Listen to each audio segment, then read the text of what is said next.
What if your minicar never falls from table edges? Just like this,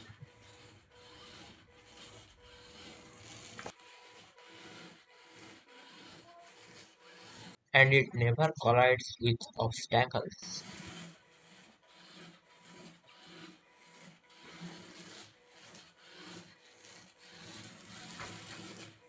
You must say, this is self-reliant, is not it?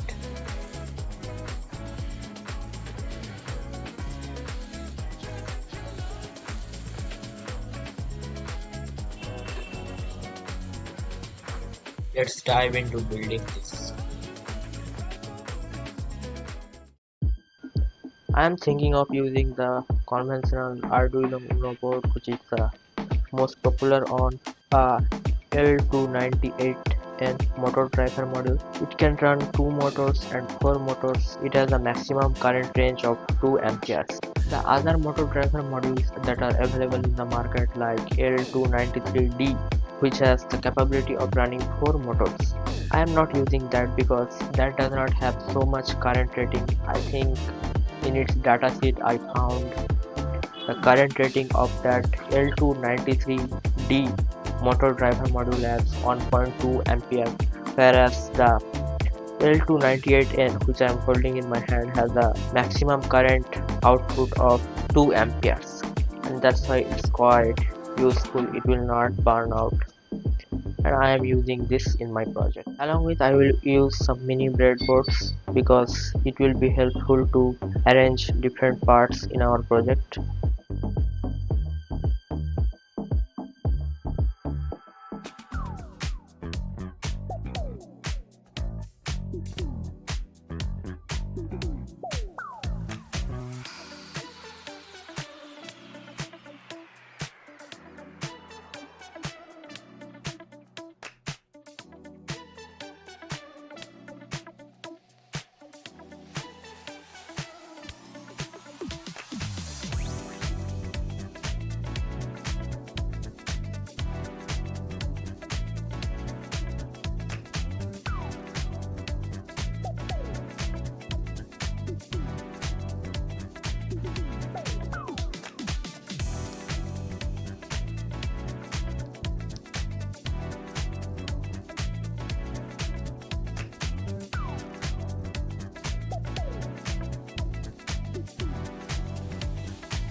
Now we will connect the wirings as the code has been uploaded on the Arduino board and we know what are the different pins that we have to connect. So let's connect.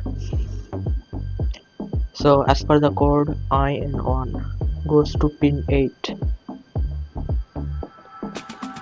You may write down the different connections, pin connections on a notebook as I have done so that it's easier to connect and you don't have to remember. EN1 goes to pin 9, IN2 goes to pin 7,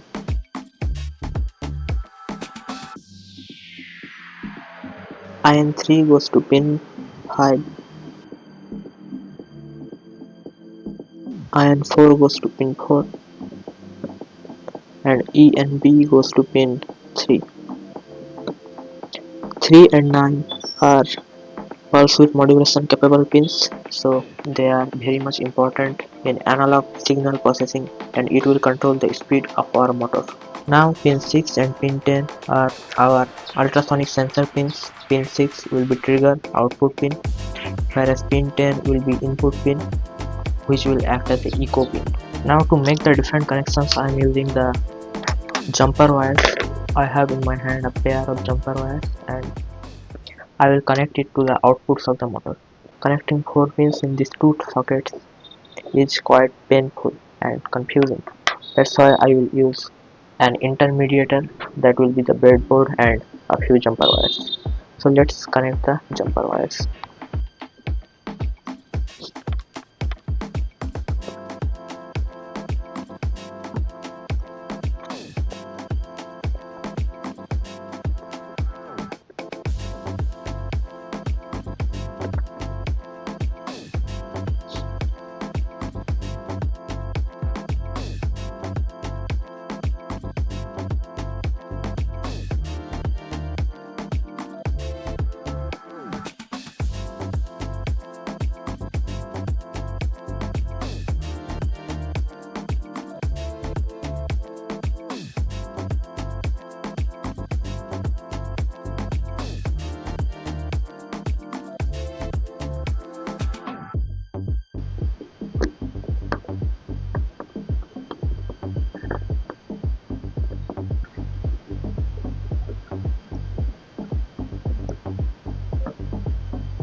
We have connected all the wires.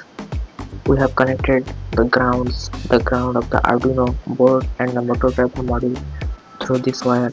We have connected the voltage input pin that will power the Arduino board and the motor driver module. There are 4 outlets wire 1, 2, 3, 4 and this will power the 4 motors. We have a 5-volt output for the ultrasonic sensor. We have the trigger pin connected at 6 and we have the echo pin connected at pin 10 and this is the complete wiring. The most important part of the wiring is that the ground pins should be connected all together. For the motor driver module, for the Arduino board and for the ultrasonic sensor, all the ground pins should be connected all together. Otherwise it will not work correctly. It will show errors. Now let's place it over the structure.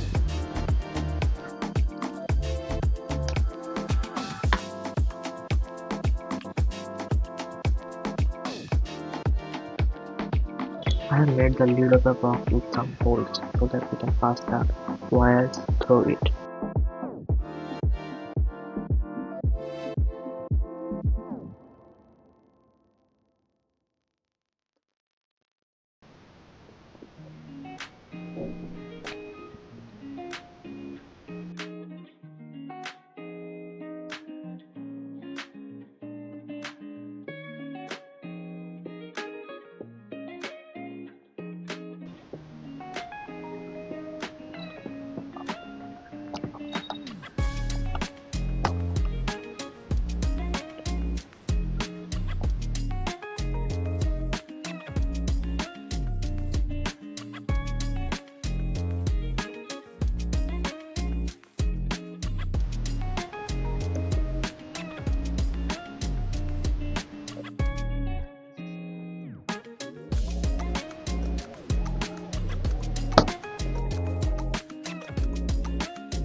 Now we have to just connect the ground. We have to connect the battery that will drive our whole project and we have to connect the motor wires with the motor module. I will connect one wire of a motor to one side and another wire to the another side.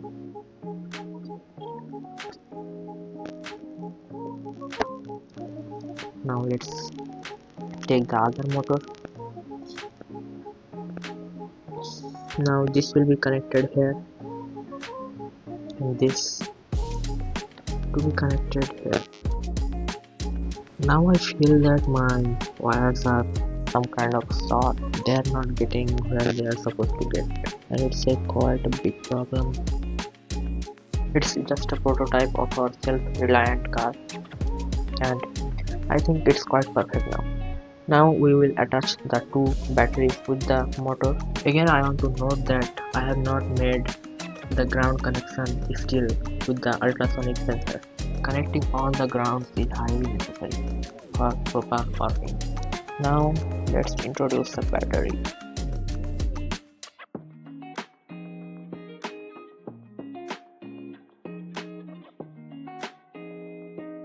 Be careful with the batteries because they may short circuit anytime if the positive and negative come in contact. Now I have connected the ground pin. All the grounds are now connected all together. Check at least once whether the connections are all okay or not. Otherwise, you may short circuit.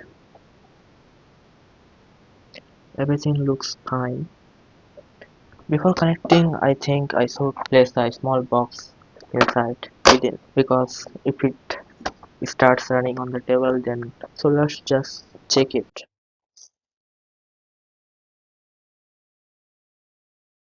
So we see that all the motors are almost running. Just this one is not rotating. I don't know how, but if I place my hand in front of it, it stops. Remove, it starts again. If I place it again, it stops. Again, it starts running. And if you notice that the wheels are not rotating all in the same direction, I have to change the polarity of this wheel. These two wheels are rotating in the same direction, so they are okay. I have to change the polarity of this wheel, and I have to check whether this wheel is not rotating. But our algorithm is quite right. We place our hand in front of it, and it stops. Move, start running. Stops, runs. Stop, runs. Stops, runs. I am placing my hand quite far away, so it's running. I am taking it closer, closer. It stops. Again runs. So it's quite an amazing algorithm. We have to just see why this motor is not working. Now I have fixed the problem with the wheel rotation and the problem with this wheel particularly. It was not any bad condition. The wires are connected in the proper way. Just the motor was quite stiff so that the wheel was not rotating instantly. But now I have fixed it and the wheel is now rotating properly. Now let's check it once more to show you that it's working fine. Run, stop, run, stop, run.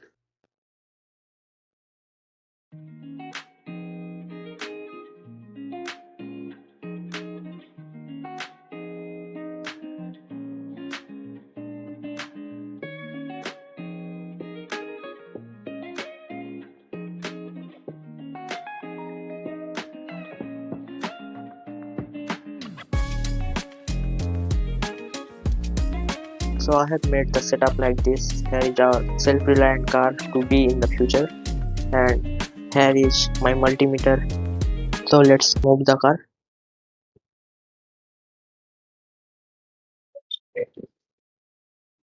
And as you can see, the car stopped instantly as it came in front of the multimeter. If I remove it, it starts. Replace it, it stops. Start, stop. So it's working just fine. Now I have made a different situation with a twist. Here is our car, and here is a book that I read in my college. And the twist is that it is not directly at the horizontal level of the ultrasonic sensor. We can see that ultrasonic sensor is at a very high position from the table surface, whereas the book is at a little bit low position from the table surface. Now if we test it,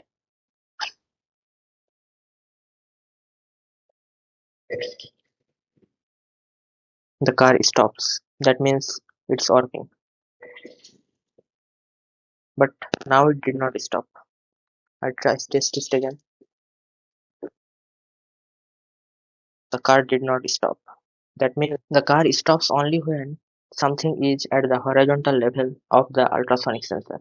So I think I should shift the sensor from there to a slightly little bit downward position because everything is not meant to be at that height, but I will do it in the later section.